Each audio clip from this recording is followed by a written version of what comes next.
It was the black queen is called the Kandake, and in Africa, and the Kandake, the black king, is called the Negus. Negus Nagas, King of Kings, Lord of Lords. Negus Nagas, not Negus, niggas. I know y'all think he said niggas. No, wait a minute. Yo, you're gonna get me stretched out because that's where this word, because the word nigger, Niger, not Niger or Niger, none of that makes any sense. That has no etymological significance. So is that a correct spelling of that word, double G?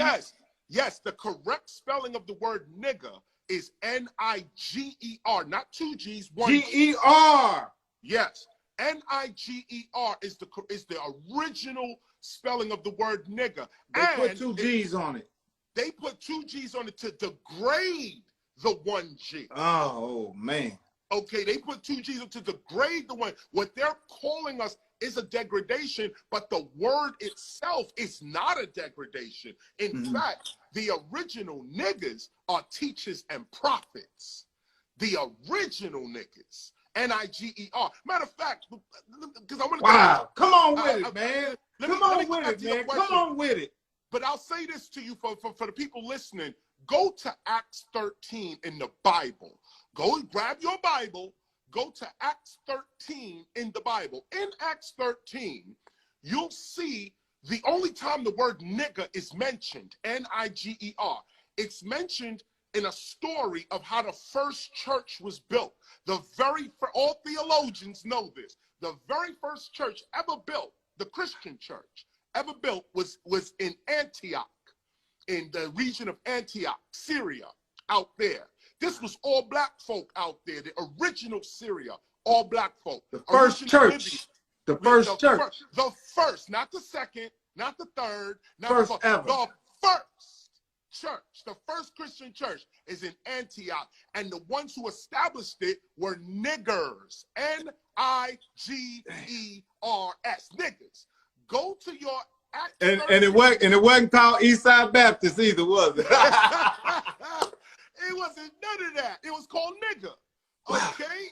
And so you go there and you look. Now there's a bunch more to deal with that because the etymology of the word nigger is really Ethiopian. What they're saying, when you look at the word nigger, they'll say commonly called the Ethiopian, known as the Ethiopian. So when you say nigger, you really referring to the Ethiopian, the ancient Ethiopians who were astronomers, architects, agriculturalists. It's this white dude, this racist, that's degrading our names. And because we believe in this dude so much, we say, oh man, we shouldn't use the word nigger. We shouldn't use the word nigger. Nah, you should always use the word nigger, because that is the word that defeated them. That's what, imagine a colonist, which is what they are, imperialists and colonists. They coming in your land to steal your stuff. That's their only purpose, okay?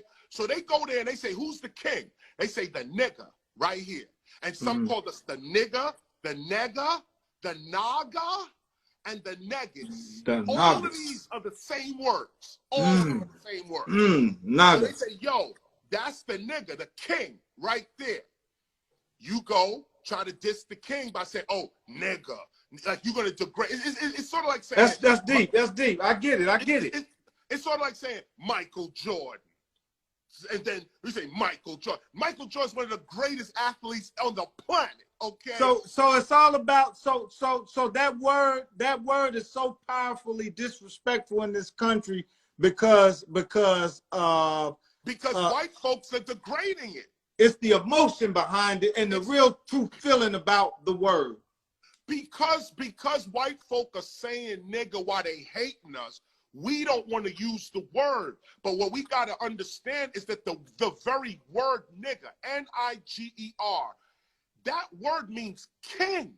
That was our word. So imagine if China was to invade America, the first thing they would say is president is a derogatory term.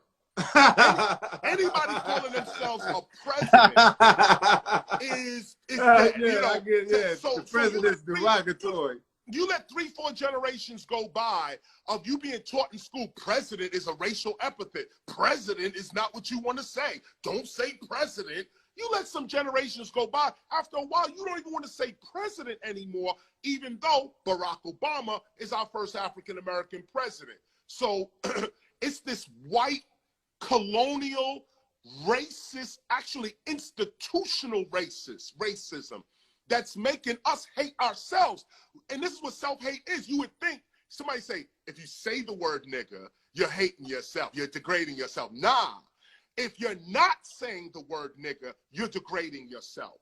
Because the reason the word nigger is offensive is only because the white racists made it that way.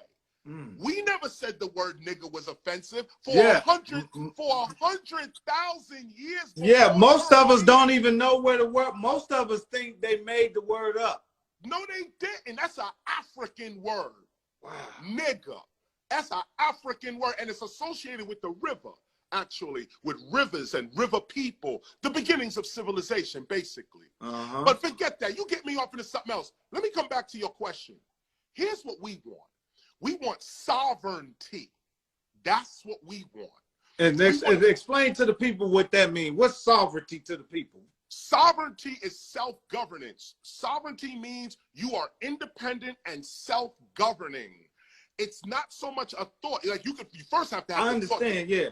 Right, you have to have the thought first, but real sovereignty is I got my farm, I got my military, I got my schools, I got my own hospitals, I got my own courts and jails. Okay, so and we're not allotted, and we're not allotted to have that. No, we're not allowed to have that. The minute there's two things you could say to the United States government that will show you who they are for real. Two things. One, give me sovereignty. Return my sovereignty to me. Secondly, after that, if you to the United States and to the world, if we are not recognized as a sovereign nation within this nation, like the Native Americans, right, we gone, okay? And we're gonna put our resume on the table of Russia. We're going to put our resume on China's table. Do you know what these countries would do to have the African-American citizenship in their country? We are the most valuable group of people in the world. Say it again. We are the most valuable group of people in the world. Black people in America. If we went to Yemen, that's getting bombed right now by America, Britain, France. And started us a country. If we go to Yemen right now, okay, and say, you know what? We out of here, America. We're gone. You don't respect us. You ain't giving us no sovereignty. You shooting us in the street. Let's go to Iran. Okay, let the whole African America, the whole 14% of us.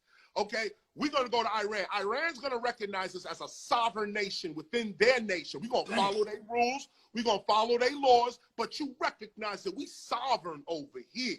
Okay, and we're going to build our sovereignty. Now, in exchange for that, here's what you get.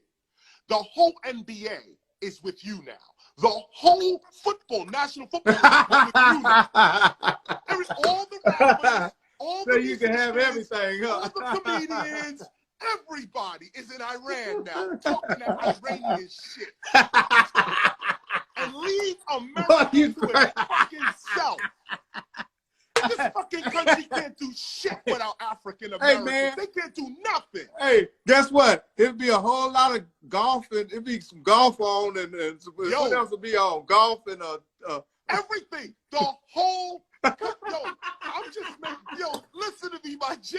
It'd be hockey games on all day, huh? Oh, no, not even hockey. Not even hockey. You can't have nothing without African Americans. You can't. Yo, who do you think the essential workers are? Big up to Latino people right here. Big up to the Latinos, man. I love the Latinos. I love white people too.